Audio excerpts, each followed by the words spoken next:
глядя на Творца, мы вдохновляемся Его красотой, Его всемогуществом, Его святостью. И мы стараемся в жизни это осуществить, в том служении, в том призвании, на которое мы поставлены. Денис Владимирович вот сегодня с нами, как раз в дальнюю поездку со своей супругой Татьяной, потому что это была его идея. Он предложил написать эту статью «Иисус Христос как учитель», сам собрал материал, мы вместе обработали. С нами принимали участие также Нина Михайловна Мищенко, она не смогла сегодня приехать. Вот. И Татьяна Болеславовна Истомина, к сожалению, она не так давно скончалась. Если можно, небольшой минутой молчания, почтим ее память. Учителя с большой буквы. Да.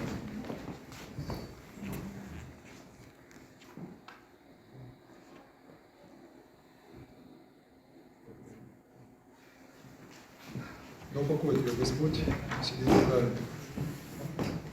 Действительно, ее и как учителя вспоминают многие добрым словом, и при этом она настоящая христианка. Часто она выступала на конференциях. И вы знаете, вот мы начинали с ней писать эту статью, и уже ее сыну я отправил текст, он посмотрел и сказал, что он не находит оснований, возражений, из-за которых она не могла бы подписаться. И очень важную деталь он добавил. Говорит, она всегда считала себя менее способной рассуждать о богословии, чем служители церкви, хотя имеет соответствующее политическое образование. Сегодня образ учителя несколько теряется, согласитесь, в современной жизни, и дистанционные технологии тому виной, где-то, может быть, и сами учителя сомневаются, вот, стоит ли им брать такую ответственность, как в былые времена, вкладываясь в это. А Иисус Христос, Он остается вечным учителем. Он говорит своим ученикам, что вы называете меня учителем и Господом, и верно говорите, ибо я точно тот. Апостол Павел писал, что в нем вы обогатились всем, всяким словом и всяким познанием. То есть, глядя в Христа, глядя в Его образ, соединяясь с Ним нравственно, духовно, в молитве, в таинствах, мы, каждый на своем месте, мы должны раскрыться. То есть и муж, и жена, и учитель, и водитель, и священнослужитель, и мирянин, каждый найдет в нем то, что нужно нам для осуществления Божьего замысла. То есть в нем вся полнота природы, все совершенство человечества вложено в одной личности. Его учительское служение определяется посланничеством мира от Бога Отца. Он говорит, я не сам от себя пришел, но Он послал меня. Поэтому главная черта его деятельности – это смирение. Это означает и то, что он не принимает славы от человека. Если я сам себя славлю, то слава моя ничто. Меня прославляет Отец мой, о котором вы говорите, что Он Бог ваш. Итог земной жизни Христа – это позорная смерть на кресте, то есть самоуничижение, жертва, отдача, но которая венчается, то есть вознаграждается воскресением из мертвых и вознесением на небеса. Его смирение проявляется в умовении ног ученикам на Тайной вечере со словами «Если я, Господь и Учитель, умыл ноги вам, то и вы должны умывать ноги друг другу». То есть это принцип служения, принцип, что тот, кто хочет быть первым, должен быть всем слугой.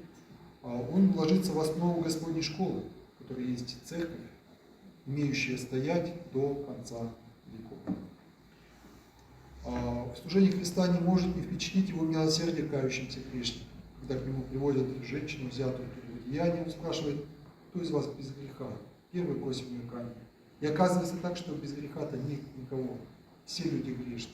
Поэтому сколько бы ты ни был грешен, но если ты каешься, если ты хочешь правды, то он готов тебя принять.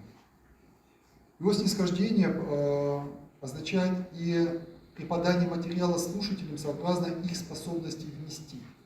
Он разговаривает и с премудрыми книжниками, он разговаривает и с Никодимом, отвечает на сложные вопросы богословия, он разговаривает и с простыми рыбаками. Сегодня в Евангелии мы читаем эти необыкновенно сильные слова. «Оставьте, следуйте за мной, я сделаю вас ловцами человека». Люди в ответ на эту простую фразу идут за ним, и идут, надо сказать, до смерти. И даже детей, несмышленных младенцев Господь принимает. То Это удивительно для нашего ума. Иногда говорят, что как же можно крестить младенцев? А вот так и можно. Господь-то ведь их благословлял, крещение-то есть, потому что благословение, очищение, освящение. Они, младенцы, не понимали, но понимали матери, которые видели в нем любовь и чистоту. И они за ней шли, по вере матерей Господь давал благословение детям. Но в его беседах бывает и обличение, и праведный гнев, в основном в адрес лицемера. Вот именно этот грех, грех притворства, грех показности, грех неискренности Господь обличал в некоторых людях, фарисеях, книжниках, которые казались людям праведными. Все, что они велят вам соблюдать, говорит Господь, соблюдайте, делайте, но по делам их не поступайте. Ибо они говорят и не делают, связывают бремена тяжелые и невыносимые и возлагают на плечи людям. Сами не хотят и перстом двинуть. Эти слова, конечно, очень строгие, они требуют от всех учащих, а почти каждый из нас, учащий, если не на педагогической должности, то хотя бы в границах своей семьи, требует от учащих целомудрия, то есть единства мыслей, слов и дел, искоренения себя тщеславия, властолюбия и человекоугодия. Родительская педагогическая власть – это огромная сила, она может спасти, но она может и изуродовать душу до страшных состояний. Господь учит своих последователей не абстрактным книжным знаниям, а самое главное – опыту жизни в Боге, который принадлежит Ему самому.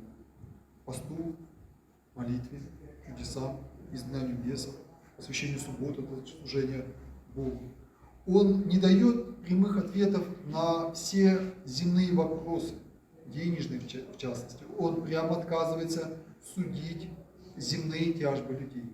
Он говорит, ищите Царство Божие и правды Его, и это все приложится вам. То есть все земное, в том числе экономическое, это производное духовного. Если бы духовное наше во всем было бы по правде Божией, значит все земное нам бы необходимое для жизни приложилось. Я думаю, что это главный ответ на все наши экономические, в том числе и социальные вопросы, которыми приходится заниматься вокруг власти. Главное учительство Христова – это не сумма знаний и даже не духовное. Это Он сам, Царство Божие, пришедшее в силу.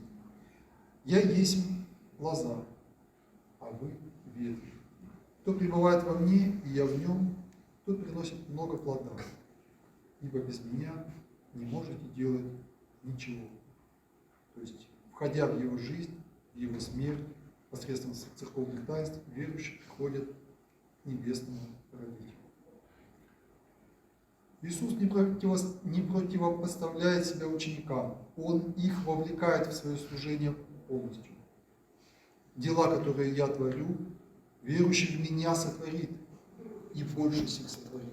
Согласитесь, какое доверие, полное доверие своим ученикам. Он не держит тайн. Я сказал вам все, что слышал от Отца моего.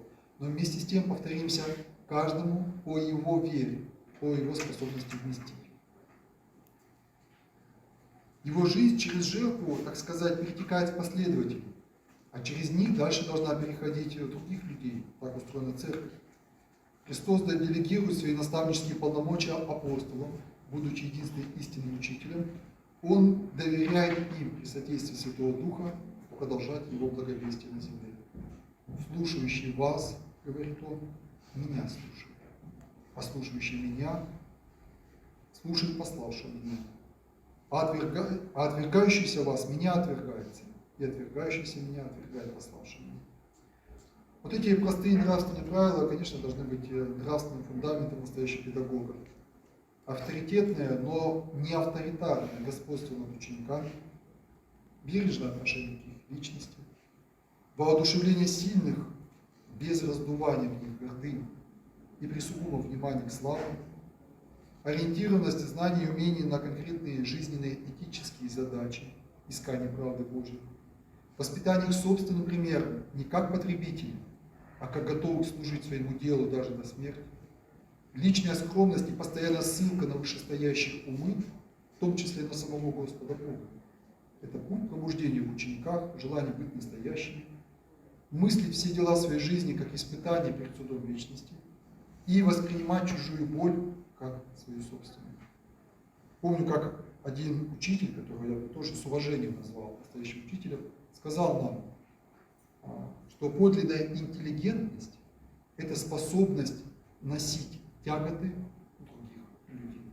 То есть воспринимать боль всего мира как свою собственную. В XIX веке протоиерей Петр Спирнов говорил: смирение, в котором соединяется искренняя любовь к Богу и ближнему с искренним послушанием церкви, это внутренняя сторона учительства. Оно делает подвиг, то есть оно смирение, делает подвиг учительства благоугодным Богу и истинно благополезным. Кроткое слово вразумления, обличения, научения с благословением Божиим действует на сердце неотразимо и назидает во спасении. Продолжим дальше. В диалогах Христа с людьми замечателен его, так сказать, индивидуальный подход. Он видит, что в человеке. Он не нуждается, чтобы кто свидетельствовал о ком, и с каждым ведет разговор по-разному. Кому-то он обращается сам. Кто-то подходит к нему с вопросами, кому-то он отвечает сразу, кому-то вроде бы даже поначалу отказом, но это на самом деле испытание и диалог. Какие-то просьбы выполняются после испытания молчанием, какие-то по ходатайству третьих лиц, а некоторые чудеса творятся и вовсе без видимых просьб. Это означает, что цель Спасителя не завоевать популярность, а уврачевать душу человека. У каждого она неповторима. Подобрать именно ей подходящие лекарства. Он не властвует, но дает возможность людям раскрыться, бережно подводя их к духовному рассуждению и преображению. Если говорить о конкретных педагогических методах Сына Человеческого, то это, конечно, слово. Современная педагогика иногда, может быть, излишне увлекается наглядностью, презентациями, но картинка идет в ум человека, и только слово может коснуться его сердца. И тогда сердце, как добрая почва, приносит плод на 30, на 60 и на 100. Слово Господне простое, вместе с тем загадочное, поскольку оно говорит нам о плохо знакомых нам самим глубинах нашего духа. В его речи много специальных приемов: притчи, метафоры, образы, сравнения, противопоставления, игра слов, парадоксы, загадки, ссылки. Часто беседы сопровождаются живой иллюстрацией. Вход в Иерусалим и пророчество о будущих временах связаны с проклятием бесплодной смоковницы. В храме Господь опрокидывает скамьи менян, изгоняет мечом торгующих. Речи о том, что суббота для человека, а не человек для субботы, подтверждаются многими исцелениями и растиранием колосьев поля для насыщения учеников. Одна из центральных мыслей нашего доклада: Господь показывает, что учительство, как и врачевство, это не профессия, это призвание всей жизни. Поэтому он учит, пользуясь как регламентными формами, богослужебными собраниями в синагогах, так и во всяком месте, где люди собираются и обращаются к нему, в том числе в неурочное время. Иногда он устает очень сильно, он спит на корабле во время путешествия через море Галилейское, превозмогает голод и усталость. Впрочем, иногда он награждает молчанием, не желающих слышать истину, удаляется от злобствующих, не творит чудес по неверию некоторых слушающих, наставляет и учеников не метать бисер перед свиньями. Иисус Христос говорит о нестяжательности, учит этому и делает. Ученикам велит проповедовать и творить чудеса, не требуя платы. Даром получили, даром давайте. Но, разумеется, это не отменяет по сути материального вознаграждения. Сам он, по-видимому, питается на добровольное пожертвование от народа и от своих учеников и учениц, служивших ему от имений своих. Важен внешний вид Христа как учителя. В его облике и всех действиях появляется предельная собранность и чистота. Движения размеренные, символически выражающие и осуществляющие говоримое слово. Сделал брение, то есть грязь из плюновений, и помазал брением глаза слепому. Простер руку, коснулся его и сказал ему: хочу, очистись. И тотчас проказа сошла с него. Взгляд внимательный, пронизывающий, иногда строгий. Взглянув, увидел его и сказал ему: Закхей, сойди скорее. В ответ очи, и увидев, что множество народа идет к нему, говорит: воззрев на них с гневом, скорбя об ожесточении сердец, говорит тому человеку: протяни руку. В манерах и общении Христа нет суеты и торопливости. Он в определенный момент выдерживает паузы, давая человеку возможность услышать голос собственной совести. В эмоциях Спасителя присутствует плач. Все-таки Он Сын Божий и Сын человеческий. Присутствует праведный гнев, печаль и радость. Но нет улыбки. Ни в одном месте мы не слышим в Евангелии смеха и шуток. Традиционно подражаемые русские учителя отличались строгостью, серьезностью, смеялись и улыбались нечасто. Одежда простая, крепкая, тога и хитон. Длинные волосы, усы и борода – это ветхозаветный обычай назарейских, знак всецелой посвященности Богу. С древних времен учителями были только мужчины, и это не случайно. Первый сотворенный человек, Адам, был представителем сильного пола. Говорят, что мужской авторитет и строгость лучше соответствуют званию наставника, и очень часто мы стали слышать жалобы на то, что в наших школах не хватает мужчин. Надо думать очень серьезно о повышении престижа профессии, это способствовало бы притоку юношей педагогов. Ведь дух Нового Завета при любви и смирении – это не дух ложной свободы вседозволенности, но именно волевая сосредоточенность, целеустремленность на пути к Богу. Всякий делающий грех есть раб греха. Если пребудете в Слове Моем, то вы истинно Мои ученики, и познаете истину, и истина сделает вас свободным. А в чем Христос остается для нас всегда недостижимым, как учитель? А в том, что Он един безгрешен, униткален и неповторим. Мы можем и должны тянуться за Ним, но мы всегда остаемся несовершенными. Только рожденный Девой Марией от Духа Святого Иисус – точный образ Бога невидимого, как сказано в послании к Колоссянам, в 1 главе. Поэтому сказано: «И учителем не называйте себе никого на земле, ибо один у вас учитель Христос». Это, конечно, надо понимать не буквально, мы можем пользоваться словом «учитель». Блаженный Феофилак Болгарский толкует так: Христос не запрещает называться учителями, но возбраняет страстно желать этого наименования и всячески стараться о приобретении его. Учительское достоинство в собственном смысле принадлежит только Богу. Поэтому всякий учитель, как и священник, и отец здесь на земле, лишь в той мере является учителем и отцом, в которой он соответствует божественному откровению. Но однако святой апостол Павел предупреждает всех, и духовных, и светских лиц: немногие делайтесь учителями, зная, что мы подвергнемся большему осуждению, ибо всем много согрешаем. Но однако Господь при наших даже слабостях и недостатках призывает нас не зарывать талант в землю, а с усердием его помощью браться за дело. Если кто епископство желает, говорит апостол Павел, доброго дела желает. И наше фундаментальное равенство по человеческому достоинству не противоречит принципу иерархии, первенству старших и научению одних другими. Ну, напомню, что первенство с христианской точки зрения означает большую самоотдачу служению.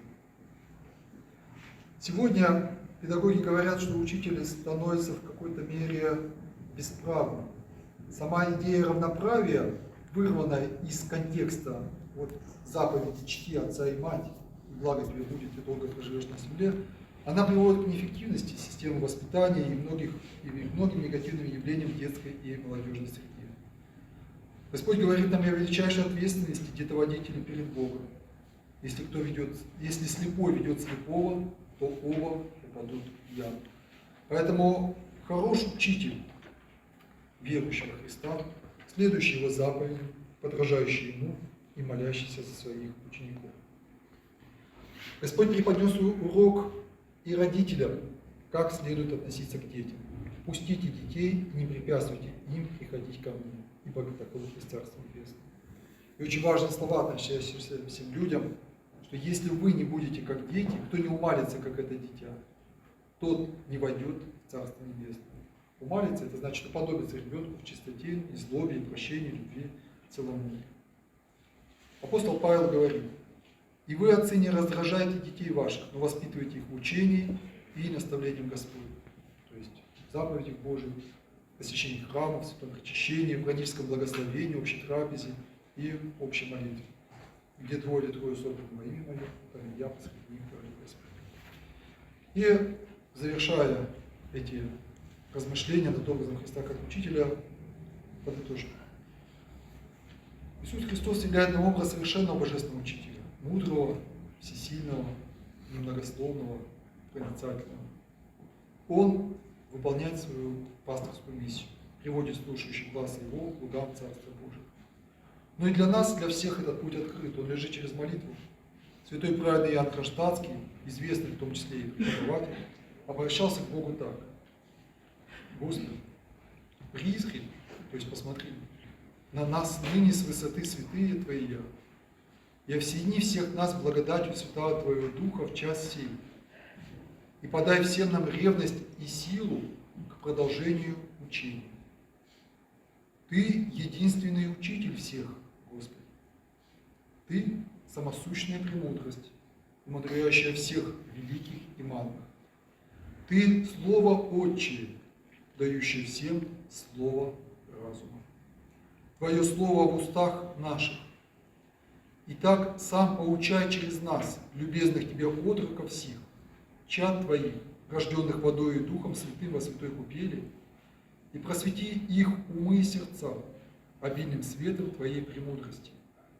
Да возмогут они со временем, с помощью полученных ими знаний, быть полезными членами общества земного, и что всего важнее, да возмогут они спасти души свои и сделаться вечными гражданами Царства Небесного.